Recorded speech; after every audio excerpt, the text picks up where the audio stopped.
Pascaline Laroche, ma sœur kinésithérapeute, diplômée d'étape depuis une vingtaine d'années. J'exerce ma pratique orientée vers le soin, notamment la prise en charge des patientes opérées de cancer du sein, puis après toutes les pathologies liées à la posture. Comme bon nombre de masseurs kinésithérapeutes, comme la profession est très très large, nous sommes obligés de nous spécialiser dans des champs d'action pour être performants. Certains thérapeutes vont s'orienter sur des réentraînements à l'effort, d'autres vont s'orienter sur plutôt de la posture pour rééduquer des enfants qui auraient des troubles de la posture, d'autres vont plutôt s'orienter sur la rééducation du périnée. Nous avons pris le parti de nous orienter vers le soin de patientes opérées de cancer du sein.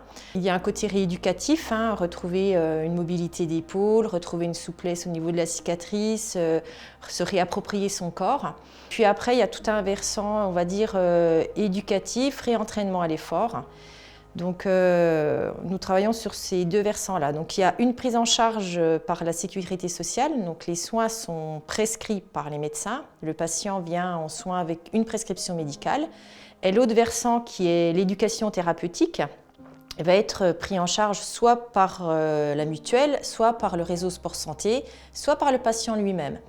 En fait, nous nous sommes rendus compte que le patient souffrait de troubles musculo-squelettiques, beaucoup liés à la posture, notamment en cette période de confinement où les gens passent énormément de temps face à leurs écrans.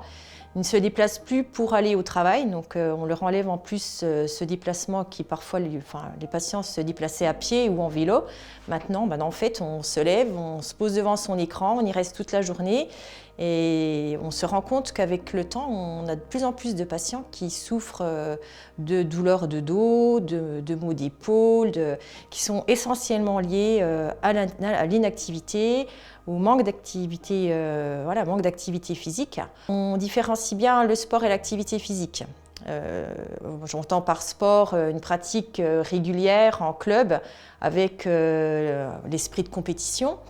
Mais ce qui est important, c'est l'activité physique. Ça peut être faire plusieurs fois ses escaliers, aller marcher dans le quartier, ça peut être prendre un ballon puis faire des exercices de gym, pratiquer du gainage.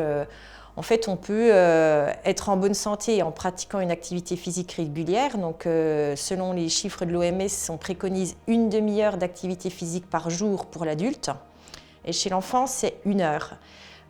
Les derniers chiffres qui sont sortis sur le confinement, 80% des adolescents ne font pas assez d'activité physique et 1/4 des adultes ne font pas assez d'activité physique. Ce sont des chiffres que je trouve assez effarants, que j'ai découvert moi-même aussi en regardant ces chiffres et je me suis dit non, c'est pas possible, il faut sortir de cette inactivité. J'ai été sollicitée par l'Indissociable justement dans ce cadre-là pour montrer aux personnes qu'on pouvait bouger.